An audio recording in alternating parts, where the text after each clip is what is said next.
SIP तो बहुत लोग करते हैं, लेकिन कुछ लोग एसआईपी करते टाइम ऐसी गलतियां करते हैं जिनको उन्हें करना नहीं चाहिए। अगर वो एसआईपी करते टाइम इन गलतियों को करते हैं तो उनको एसआईपी के थ्रू इतना रिटर्न नहीं मिल पाता जितना वो एसआईपी में एक्सपेक्ट करते हैं, या फिर जितना वो फ़ायदा चाहते हैं उतना फ़ायदा उनको एसआईपी में मिल नहीं पाता है, और फिर वो बोलते हैं कि मुझे तो एसआईपी से कुछ फ़ायदा हुआ ही नहीं। तो वो कौन कौन सी गलतियाँ हैं वीडियो में मैं आपको बताऊँगा, और आप वीडियो को पूरा देखना, तभी आपको पता लगेगा कि आप एसआईपी करते टाइम कौन सी गलती को कर रहे हो और कौन सी गलती आपको नहीं करनी चाहिए। तो जो लोग एसआईपी कर रहे हैं और जो लोग एसआईपी करना चाहते हैं उनके लिए वीडियो है, तो आप वीडियो को पूरा देखना। वीडियो बहुत ज़्यादा इन्फॉर्मेटिव होने वाला है। तो चलिए वीडियो को स्टार्ट करते हैं, लेकिन उससे पहले अगर आपने वीडियो को लाइक नहीं किया तो वीडियो को लाइक कर दो और चैनल को भी सब्सक्राइब कर दो, क्योंकि ऐसा ही कंटेंट मैं इस चैनल पे लाते रहता हूँ। तो चलिए अब वीडियो को स्टार्ट करते हैं। तो जो सबसे पहली गलती करते हैं लोग, वो है invest only one category and put all your money in one fund. यानी जो उनके पास इन्वेस्ट करने के लिए अमाउंट होती है उसको वो ओनली एक ही कैटेगरी के एक ही फंड में इन्वेस्ट कर देते हैं, जिससे उनको डाइवर्सिफिकेशन का फ़ायदा नहीं मिल पाता और उनका जो पोर्टफोलियो है वो एक ही फंड तक सीमित रह जाता है। अगर आप ऐसा करते हो तो आप भी बहुत बड़ी मिस्टेक कर रहे हो। आपको ऐसे मिस्टेक करना नहीं चाहिए। मान लो आप 5,000 रुपये से एसआईपी कर रहे हो हर महीने, और आप उन 5,000 रुपये को एक ही कैटेगरी के एक ही फंड में इन्वेस्ट कर रहे हो हर महीने, तो उससे आपको ज़्यादा फ़ायदा नहीं मिलेगा। मान लो अगर उस फंड ने अच्छा परफॉर्म किया तो किया, नहीं तो वो अच्छा परफॉर्म नहीं भी कर सकता, और अगर वो अच्छा परफॉर्म नहीं करेगा तो आपको ज़्यादा फ़ायदा भी नहीं मिलेगा, आपको अच्छा रिटर्न नहीं मिल पाएगा। तो आपको उससे कैसे बचना है उसका तरीका भी है। तो मान लो आपके पास 5,000 रुपये है इन्वेस्ट करने के लिए एसआईपी में, तो आप उसको अलग अलग जगह पे डिवाइड कर दो। 1,000 रुपये स्मॉल कैप में डाल दो, 2,000 रुपये लार्ज कैप में डाल दो, कुछ इक्विटी में डाल दो और कुछ इंडेक्स फंड में डाल दो। तो उससे क्या होगा कि किसी एक या दो फंड ने अगर अच्छा परफॉर्म भी नहीं किया तो फिर भी आपको उससे ज़्यादा नुकसान नहीं होगा, क्योंकि जो बाकी के 2-3 फंड हैं वो तो अच्छा परफॉर्म करेंगे ही करेंगे, और उससे आपको जो लॉस हुआ है उन 2 फंड की वजह से जिन्होंने अच्छा परफॉर्म नहीं किया उनको वो जो 3 फंड बचे हैं वो रिकवर कर लेंगे। तो ऐसा करने से आपको डाइवर्सिफिकेशन का फ़ायदा मिलेगा, और अगर इससे कोई फंड अगर कम परफॉर्म भी करता है या फिर कोई माइनस में चला जाता है तो उससे आपको ज़्यादा कुछ लॉस नहीं होगा, और जो फंड अच्छा परफॉर्म कर रहा है उससे आपको अच्छा फ़ायदा मिल जाएगा। तो आपको कभी भी एक ही फंड में और एक ही कैटेगरी में इन्वेस्ट नहीं करना चाहिए। आप जब भी इन्वेस्ट करो तो अपनी मनी को अलग अलग जगह इन्वेस्ट करो, जिससे कि आपको डाइवर्सिफिकेशन का फ़ायदा मिल पाए और आपको लॉन्ग टर्म में अच्छा प्रॉफिट मिल सके। तो दूसरी हमारी जो गलती है वो लोग करते हैं वो है market low and they stop SIP. यानी जैसे ही मार्केट थोड़ा नीचे गिरता है और वो एसआईपी करना बंद कर देते हैं। तो ऐसा आपको नहीं करना चाहिए, क्योंकि जब भी मार्केट गिरता है तो वो कभी ना कभी तो रिकवर करता है, और जब भी वो रिकवर करेगा तो आपको उससे फ़ायदा ही होगा, और मार्केट जितना गिरता है उससे ज़्यादा ही रिकवर करता है कभी भी। जब मार्केट गिरता है तो आपके पास सबसे अच्छा मौका होता है एसआईपी में इन्वेस्ट करने का, क्योंकि आप जब भी म्यूचुअल फंड में इन्वेस्ट करते हो तो आपको म्यूचुअल फंड की यूनिट्स मिलती है। जो मार्केट ज़्यादा अगर ऊपर होता है तो आपको कम यूनिट मिलेगी, और अगर मार्केट नीचे होगा तो आपको ज़्यादा यूनिट मिलेगी। अब अगर आप गिरे हुए मार्केट में या फिर आप लो मार्केट में अपनी म्यूचुअल फंड की एसआईपी, यानी अगर आप लो मार्केट में म्यूचुअल फंड में एसआईपी करोगे तो उससे आपको ज़्यादा यूनिट्स मिलेगी और उससे आपको ज़्यादा फ़ायदा होगा। तो आपको कभी भी डरना नहीं है, और मार्केट अगर नीचे जाए तो आपकी एसआईपी अमाउंट को बढ़ा देना है, जिससे कि आपको ज़्यादा यूनिट मिल सके और आपको लॉन्ग टर्म में ज़्यादा फ़ायदा हो सके। तो आपको इस बात को हमेशा याद रखना है कि आपको मार्केट के गिरते ही घबराना नहीं है और अपनी एसआईपी को हमेशा चालू रखना है। अब जो तीसरी गलती है वो लोग करते हैं वो है कि शॉर्ट टर्म एसआईपी। आपको कभी भी शॉर्ट टर्म एसआईपी नहीं करना है। लोग शॉर्ट टर्म एसआईपी बहुत ज़्यादा करते हैं। शॉर्ट टर्म एसआईपी में आपको ज़्यादा फ़ायदा नहीं मिलता है।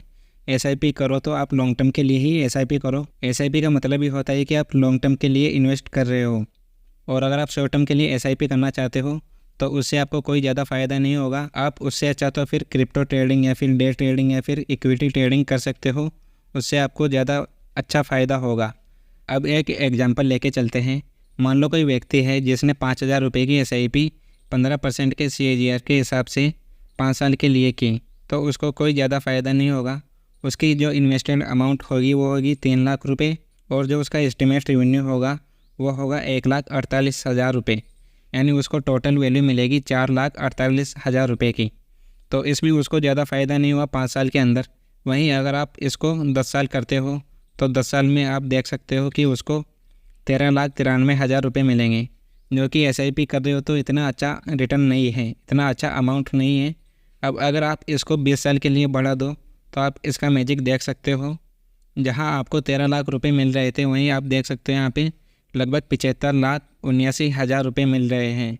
तो आप देख सकते हो कि आप जितनी लॉन्ग टर्म के लिए SIP करोगे आपके लिए उतना ही अच्छा होगा। SIP कर रहे हो तो आप हमेशा लॉन्ग टर्म के लिए ही करो, क्योंकि जो SIP का फ़ायदा है वो हमें लॉन्ग टर्म में ही देखने को मिलता है।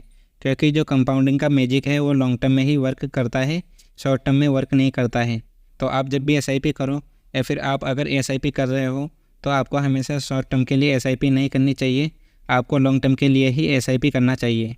अब जो चौथी गलती है वो है कि वेरी लो SIP अमाउंट। अब कुछ लोग क्या करते हैं कि बहुत कम SIP अमाउंट से SIP करते हैं।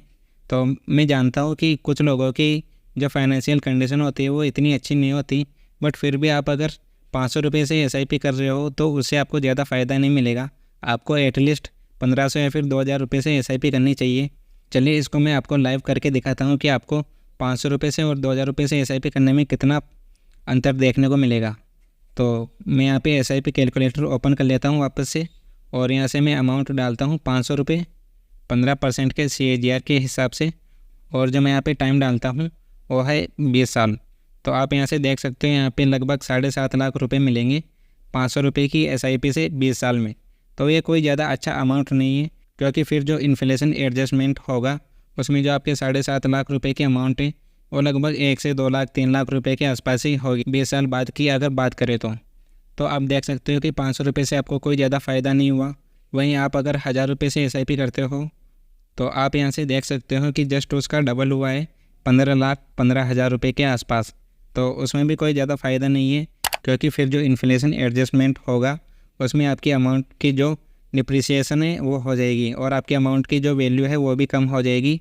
आज के 15 लाख आने वाले 20 साल बाद 15 लाख नहीं रहेंगे, 15 लाख तो रहेंगे बट उसकी जो वैल्यू है वो 15 लाख रुपए के हिसाब से नहीं रहेगी। और अगर आप SIP अमाउंट को 2000 रुपये कर दो तो आप देख सकते हो 20 साल बाद लगभग 30,31,000 रुपये मिलेंगे, जो कि 2000 रुपये की SIP से ज़्यादा बुरे नहीं हैं बट इतने भी अच्छे नहीं हैं।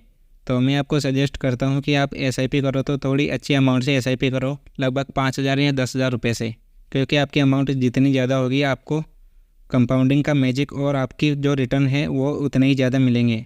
तो आप जब भी SIP करो तो आप कम से कम 5,000 10,000 रुपये की SIP अमाउंट से SIP करो, जिससे कि आपको थोड़ा अच्छा अमाउंट मिल सके 20 साल बाद 30 साल बाद आप जब भी अपनी SIP को विड्रॉ करो तब। तो ये गलती आपको नहीं करनी है कि आपको ज़्यादा कम SIP अमाउंट नहीं रखनी है। ज़्यादा कम SIP अमाउंट रखते हो तो उससे आपको ज़्यादा फ़ायदा नहीं मिलेगा। तो आपको SIP करते टाइम कभी भी ज़्यादा लो SIP अमाउंट नहीं रखना है। अब जो हमारी 5वीं और सबसे बड़ी जो गलती है वो है don't do SIP from bank. आपको बैंक के थ्रू कभी भी SIP नहीं करना चाहिए। मैं ये नहीं कह रहा कि बैंक सही नहीं है, बैंक सही है, बट बैंक के थ्रू अगर आप SIP करते हो तो उसमें आपका कम फ़ायदा होता है और बैंक का ज़्यादा फ़ायदा होता है, क्योंकि उसमें आपको रेगुलर प्लान देखने को मिलेगा जिसमें आपको बैंक को कमीशन देना पड़ेगा और वो कमीशन आने वाले 15-20 साल में बहुत ज़्यादा होता है। आपकी अमाउंट पे वो बहुत बुरा असर डालता है, इसलिए आपको रेगुलर प्लान में कभी भी SIP नहीं करनी चाहिए। और अगर आप बैंक के थ्रू SIP करते हो तो आपको ज़्यादातर रेगुलर प्लान ही सजेस्ट किए जाते हैं।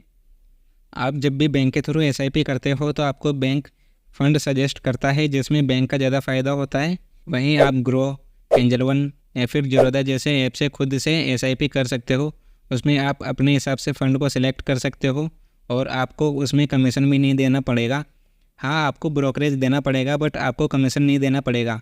और अगर आप वही बैंक से करते हो SIP तो आपको उसमें कमीशन भी देना पड़ेगा और आपको ब्रोकरेज भी देना पड़ेगा, और फिर आपको जो रेगुलर प्लान है वो मिलेगा, आपको डायरेक्ट प्लान नहीं मिलेगा। तो आप अगर रेगुलर प्लान लेते हो तो उसमें आपको बहुत सारे कमीशन देखने को मिलते हैं जो आपकी अमाउंट पे बहुत बुरा असर डालते हैं। वहीं अगर आप एक डायरेक्ट प्लान को चूज़ करते हो तो उसमें आपको ज़्यादा कमीशन देने नहीं पड़ता, क्योंकि वो जो डायरेक्ट प्लान होता है वो खुद से मैनेज होता है, उसको मैनेज करने के लिए कोई फ़ंड मैनेजर नहीं होते हैं। तो आपको ये गलती नहीं करनी है। आप SIP करो तो आप एंजल वन या फिर ग्रो के थ्रू आप SIP कर सकते हो। और अगर आपने अभी तक अपना डीमैट अकाउंट नहीं खोला तो आप डिस्क्रिप्शन बॉक्स में जाके अपना डीमैट अकाउंट खोल सकते हो। मैंने वहाँ पे ग्रो का लिंक दे रखा है, आप ग्रो में अपना डीमैट अकाउंट खोल सकते हो। तो गैस ये था आज का हमारा वीडियो। अगर वीडियो आपको थोड़ा भी इन्फॉर्मेटिव लगा तो वीडियो को लाइक कर दो और चैनल को भी सब्सक्राइब कर दो।